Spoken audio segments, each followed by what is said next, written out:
Good morning. I'm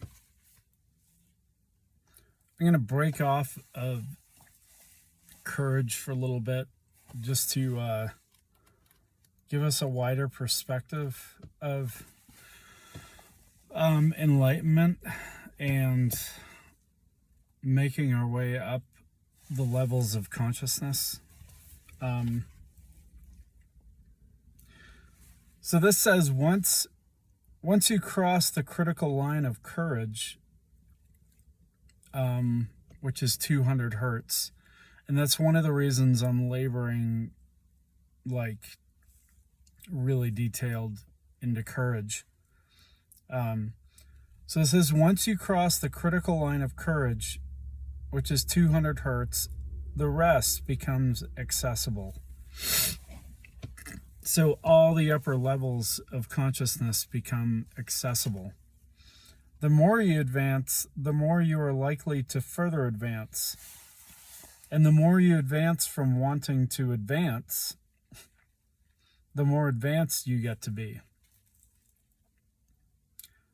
As you see, the steps of consciousness,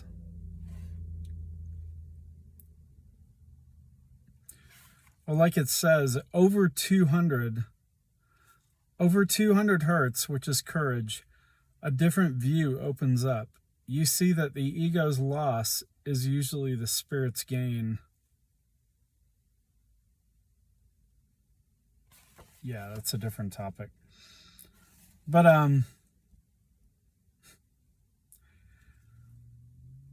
so a lot of it, has to do with a lot of advancing the levels of consciousness has to do with like no human effort involved. A lot of it is divine, but I think a lot of it is just merely focusing your attention and your will, and that's in your desire to be more enlightened. So once you even begin to become interested in spiritual matters, you're already on your way, and there's no need to worry. Nobody would be interested in a book like this unless you were destined for its truth, any more than you'd be at diving lessons unless you were planning to go deep sea diving. The Buddha said that once you've heard of enlightenment, you'll never be satisfied with anything else or anything less.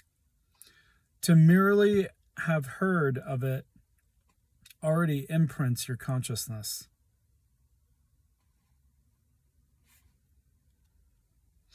So I'm not sure which.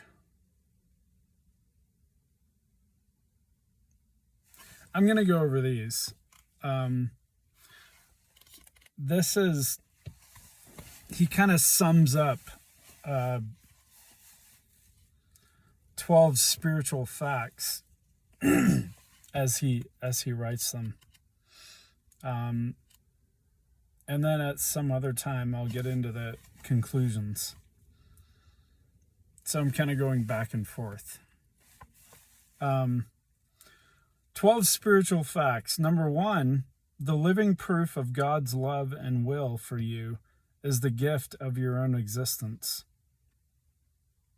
The living proof of God's love and will for you is the gift of your own existence. Number 2, there is no need to compare yourself with others regarding holiness, merit, goodness, deservingness, sinlessness, and so forth. These are all human notions, and God is not limited by human notions. So these help us to have perspective as we chew through the levels. Number 3, the concept of the fear of God, the concept of the quote unquote fear of God, is ignorance. God is peace and love and nothing else.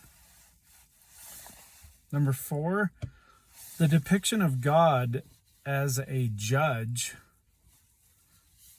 quote unquote, is a delusion of the ego that arises as a projection of guilt from the punishments of childhood. Realize that God is not a parent.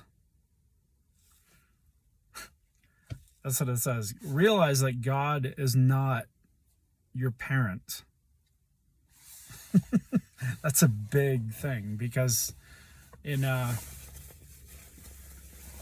these religions from the Levant, they all refer to God as the Father. Number 5,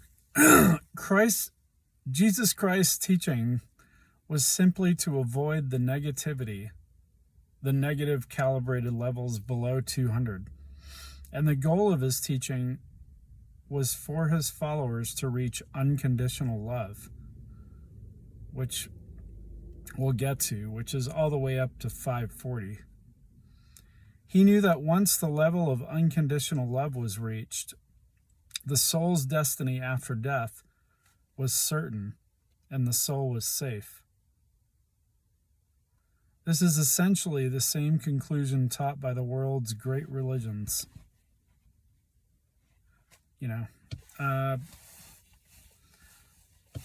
But I don't really call Buddhism a religion. It's a philosophy. Not in the way that religions tend to control you in belief. Buddhism allows you to expand your mind. Number 6, and I think I'm gonna, I don't know, we'll see. Number 6, salvation and enlightenment are somewhat different goals. Salvation requires purification of the ego. Enlightenment requires its total destruction or dissolution. The goal of enlightenment is more demanding and radical. Yeah, I think that's even what Jesus was seeking. He was seeking enlightenment and trying to pass that on. The whole concept of salvation is a Christian control mechanism. That's why it falls short.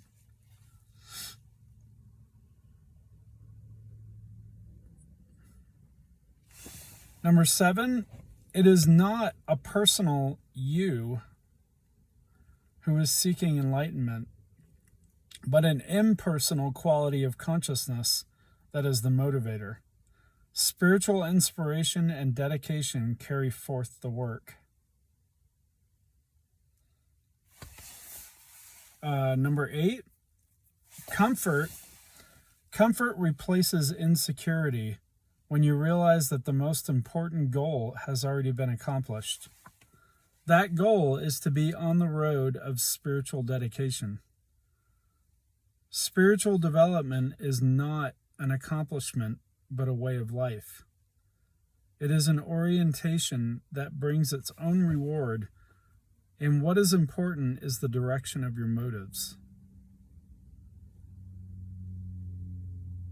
Yeah, that's very helpful. Number 9, every step forward benefits everyone. Your spiritual dedication and work is a gift to life and the love of all humankind. Let me read that again. Every step forward benefits everyone. Your spiritual dedication and work is a gift to life and the love of all humankind. That's why it says that, like, the more enlightened you become, it offsets all the negative. The 80% of people on the planet who are living in lower animal consciousness realms, like fear and guilt and shame and apathy and all these others. Number 10, there is no timetable or prescribed route to God. Although each person's route is unique, the terrain to be covered is relatively common to all. And then it says details differ based on past karma. And karma is another thing that David Hawkins gets into. I appreciate how he gleans from different viewpoints. Karma for him is just basically the lessons that you need to learn in life. We have this one life in a human body, like right now, and like he says, life is all about learning.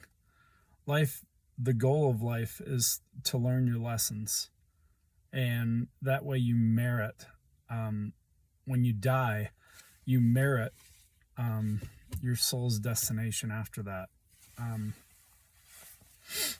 If you don't learn, then you have to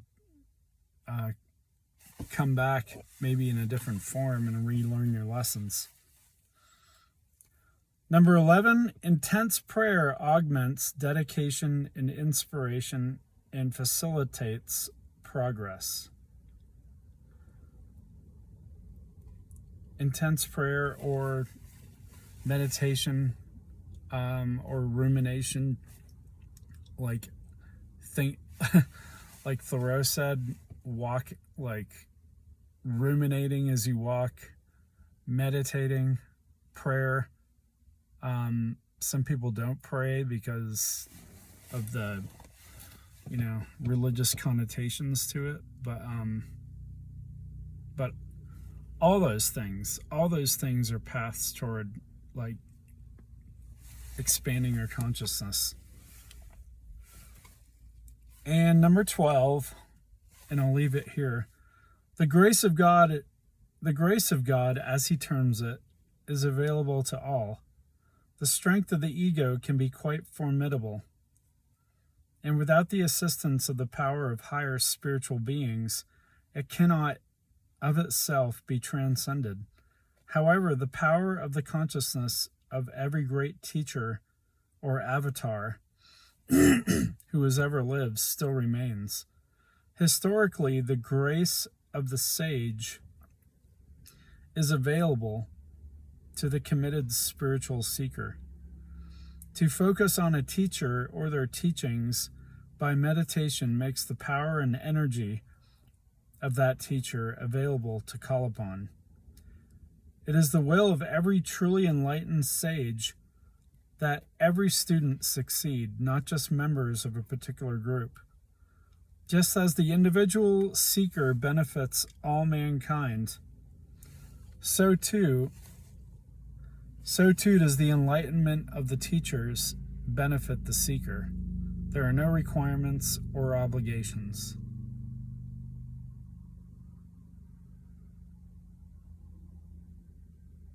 So, I'll stop there. And I'll go back. I think I'll go back to courage, since it's instrumental, tomorrow. So, have a good day.